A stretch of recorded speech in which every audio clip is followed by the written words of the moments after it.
अपने channel NCERT books coaching online में आपका स्वागत है। इस चैनल को NAS शिक्षा समिति सलेमपुर हेगनगर अमरोहा द्वारा जारी किया गया है। इस चैनल के संस्थापक Ali Akbar class 10th subject science chapter number 7 नियंत्रण एवं समन्वय आज इस टॉपिक पर चर्चा करेंगे। चलिए बच्चों शुरू करते हैं परिचय। संसार के सभी जीव अपने आसपास होने वाले परिवर्तनों के प्रति अनुक्रिया करते हैं। पर्यावरण में प्रत्येक परिवर्तन की अनुक्रिया से एक समुचित गति उत्पन्न होती है।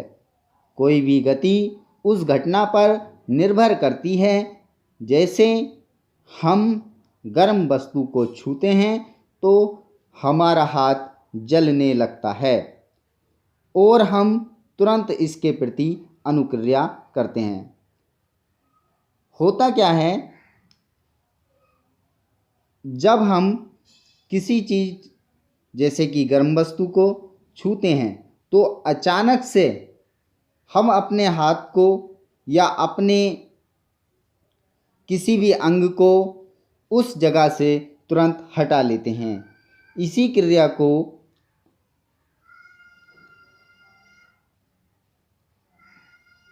यह क्रिया अचानक से हो जाती है।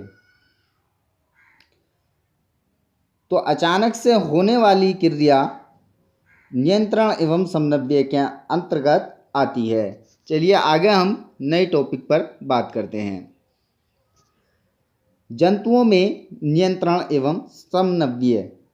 तो जंतुओं में किस तरह का नियंत्रण और समन्वय होता है, चलिए बच्चों समझते हैं। जंतुओं में यह नियंत्रण तथा समन्वय तंत्रिका तथा पेशी ऊतक द्वारा किया जाता है। तंत्रिका तंत्र तथा पेशी ऊतक द्वारा जंतुओं में नियंत्रण एवं समन्वय होता है। अब इसके अंगग्राही की बात कर लेते हैं। तंत्रिका कोशिकाओं के विशिष्ट सिरे जो पर्यावरण से सभी सूचनाओं का पता लगाते हैं ग्राही कहलाते हैं। जैसे ग्राही कई प्रकार की होती हैं। प्रकाशग्राही दृष्टि के लिए जैसे कि आँख। नंबर 2 श्रावणग्राही सुनने के लिए जैसे कि कान। नंबर 3 रस संवेदी ग्राही स्वाद के लिए जैसे कि जीभ। नंबर 4 घ्राणग्राही सूंघने के लिए जैसे कि नाक।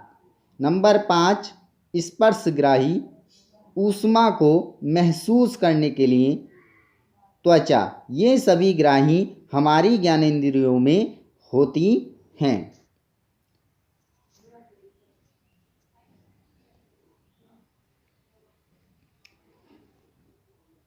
चलिए बच्चों अब हम नया टॉपिक तंत्रिका ऊतक को समझते हैं। तंत्रिका ऊतक तंत्रिका कोशिकाओं या न्यूरॉन के एक संगठित जाल का बना होता है और यह सूचनाओं को विद्युत आवेग के द्वारा शरीर के एक भाग से दूसरे भाग तक संवहन में विशिष्टीकृत है। मतलब क्या होता है कि तंत्रिका कोशिकाएं, जिन्हें हम न्यूरॉन के भी कह सकते हैं, ये एक संगठित जाल होता है, एक बुना हुआ जाल होता है। यह सूचनाओं को इधर से उधर करने का कार्य करता है शरीर के अंदर। हम चित्र को समझ लेते हैं। इसमें केंद्रक होता है, दुर्मिका होता है, तंत्रिकाक्ष होता है, तंत्रिका का अंतिम सिरा और कोशिका काय। अब इसके बाद हम इन भागों को समझ लेते हैं। तंत्रिका कोशिका के भाग। नंबर 1 दुर्मिका, जहाँ सूचनाएं उपार्जित की जाती हैं। जहाँ पर सूचनाएं उपार्जित की जाती हैं मतलब बनाई जाती हैं या इकट्ठी की जाती हैं या वहाँ से भेजने का कार्य करती हैं, ये दुर्मिका के अंतर्गत आता है। दुर्मिका से कोशिकाएं तक, जिससे होकर सूचनाएं विद्युत आवेग की तरह यात्रा करती हैं। यहाँ से दुर्मिका से कोशिकाएं तक, यहाँ से क्या होता है, सूचनाएं विद्युत आवेग की तरह यात्रा करती हैं, इधर उधर जाती हैं। इसके बाद तंत्रिकाक्ष, जिसे हम एक्सोना भी कहते हैं, जहाँ इस आवेग का परिवर्तन रासायनिक संकेत में किया जाता है, जिससे यह आगे संचारित हो सके।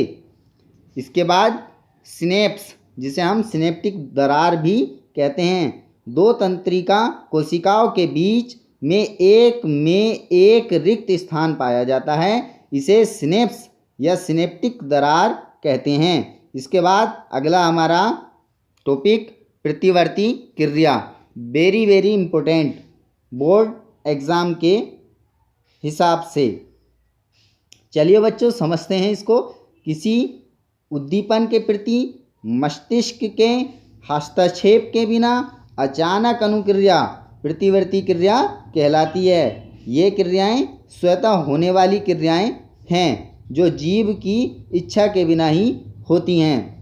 अचानक से हमारे शरीर में एक क्रिया या प्रक्रिया हो जाए तो वह प्रतिवर्ती क्रिया के अंतर्गत आती है, जो मस्तिष्क को भी इस बात का पता न चले कि यह क्रिया हो गई है।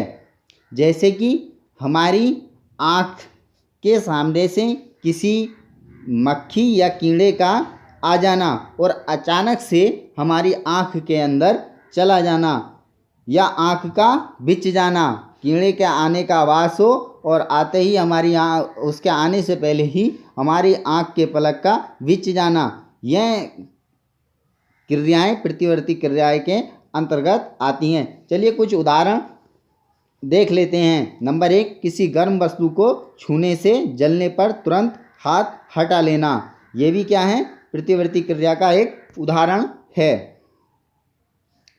इसके बाद नंबर 2, खाना देखकर मुंह में पानी का आ जाना, ये भी क्या है, प्रतिवर्ती क्रिया का उदाहरण है। नंबर 3, सुई चुभने पर हाथ का हट जाना आदि, ये सभी जो हैं वो प्रतिवर्ती क्रियाएं के उदाहरण हैं। अगला हमारा टॉपिक है प्रतिवर्ती क्रियाओं पर नियंत्रण, कि हम प्रतिवर्ती क्रियाओं पर नियंत्रण किस प्रकार पा सकते हैं। सभी प्रतिवर्ती क्रियाएं मेरु रज्जु के द्वारा नियंत्रित होती हैं। इसके बाद हम अगला टॉपिक ऐच्छिक क्रियाएं, वे सभी क्रियाएं जिस पर हमारा नियंत्रण होता है ऐच्छिक क्रियाएं कहलाती हैं, जैसे बोलना, चलना, लिखना आदि।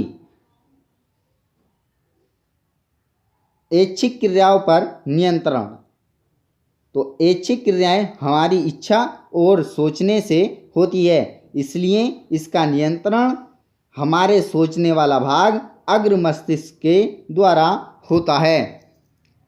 अब हम बात करेंगे बच्चों अनिच्छिक क्रियाएं, वे सभी क्रियाएं जो स्वतः होती रहती हैं, जिन पर हमारा कोई नियंत्रण नहीं होता है, अनिच्छिक क्रियाएं कहलाती हैं। जैसे हृदय का धड़कना, सांस का लेना, भोजन का पचाना आदि, ये सभी क्या हैं, क्रियाएं कैसी हैं, अनिच्छिक क्रियाएं हैं।